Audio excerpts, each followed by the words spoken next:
Lyon rafle un prix qui compte en matière de tourisme. Une grève des profs aujourd'hui au collège Victor Grignard. Enfin, victoire du Loup ce week-end dans le derby face à Grenoble. Ça, c'est un World Travel Award, donc c'est l'équivalent des Oscars du tourisme que nous avons remporté hier soir en Sardaigne pour le titre de meilleure destination européenne de week-end, de court séjour urbain, et c'est une grande fierté pour toute la ville de Lyon. Heureux, le directeur d'Only Lyon, la ville vient de se voir décerner le World Travel Award dans la catégorie Destination européenne de week-end, une récompense prestigieuse en matière de tourisme. Écoutez, c'est un très vieux trophée, le World Travel Award, qui a été créé par le Wall Street Journal et qui est décerné d'abord par les professionnels du tourisme du monde entier qui votent pour des sites, des destinations ou des établissements candidats. Et puis le grand public aussi peut voter, même si leur vote pèse un petit peu moins. Et selon François Gaillard, ce n'est pas vraiment un hasard si Lyon a raflé la mise. Lyon, en tant que destination de court séjour urbain, correspond exactement aux nouvelles attentes des clients. Voilà, les clients recherchent des villes authentiques, à taille humaine, qui ont tous les avantages d'une grande ville, d'une capitale, sans les inconvénients. Les gens qui sont venus à Lyon restent très attachés à la ville, en sont très fiers et en parlent de manière très très positive. Et ça nous a énormément servi dans cette compétition.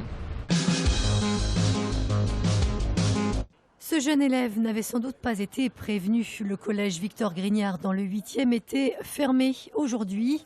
Enseignants et personnels ont décidé de faire grève pour réclamer plus de moyens. On demande à ce que les temps partiels d'assistante sociale et de CPE soient transformés en temps complet pour pouvoir mieux gérer le nombre d'élèves. Un effectif qui a littéralement explosé. Le collège prévu pour accueillir 500 élèves a ces 6 dernières années gagné 150 collégiens supplémentaires sans qu'aucun recrutement ne soit proposé. Une situation devenue ingérable pour le personnel. On fait en fait ce qu'on peut avec les moyens qu'on a, donc ça veut dire qu'on fait de plus en plus d'heures, ça veut dire qu'on suit certains élèves un petit peu moins bien, qu'on a beaucoup moins de temps en tout cas pour suivre les élèves, alors qu'il nous faudrait plus de temps. Et pour compenser cette hausse des effectifs en cette rentrée, le rectorat a proposé, lui, l'affectation de 3 nouvelles personnes chargées de l'encadrement des élèves. On a donc un assistant d'éducation à cette rentrée qui a été affecté dans le collège pour prendre en compte cette hausse des effectifs. Et également, on a proposé à 2 services civiques de rejoindre cet établissement. Une solution qui ne satisfait pas aujourd'hui le personnel du collège Victor Grignard qui prévoit de reconduire le mouvement.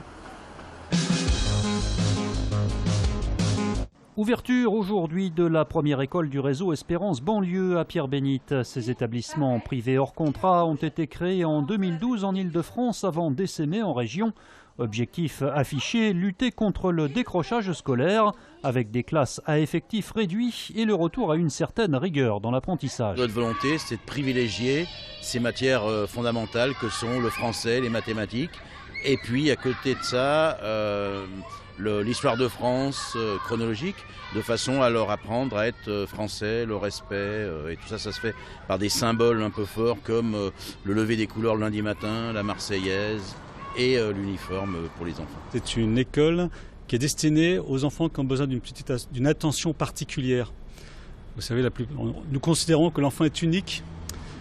Et donc que si pour beaucoup l'éducation de masse est satisfaisante, certains ont besoin d'une certaine attention. La scolarité ici est facturée 75 € par mois. L'école est également soutenue par les dons de grandes entreprises. 3e journée de top 14 et première victoire samedi soir du Loup Rugby face à son voisin grenoblois. Une victoire 32-13 avec 4 essais à la clé qui offre donc un bonus offensif, c'est-à-dire 5 points aux hommes de Pierre Mignoni, très satisfait du match de son équipe.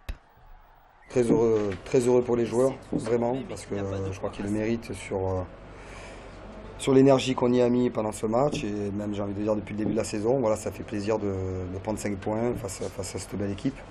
Voilà, bravo à nos avants qui ont été remarquables sur les phases de conquête, que ce soit bien sûr la mêlée qui a été dominatrice et la touche aussi qui a été performante.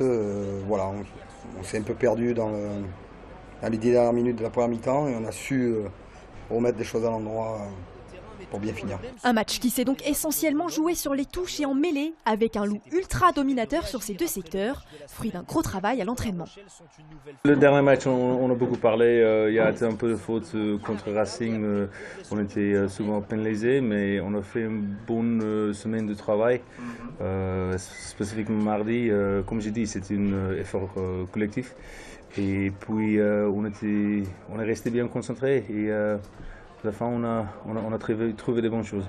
Après 3 journées, le Loup Rugby pointe à la 7e place du top 14 avec 7 points, avant de se rendre samedi prochain sur la pelouse de La Rochelle.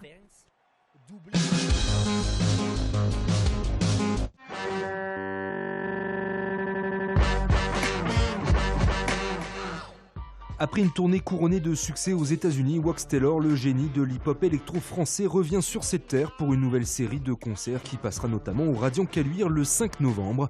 Et c'est avec un nouvel album influencé par les rythmes blues américains qu'il viendra surprendre une nouvelle fois le public. Allez, un avant-goût avec un extrait de son single I Had a Woman.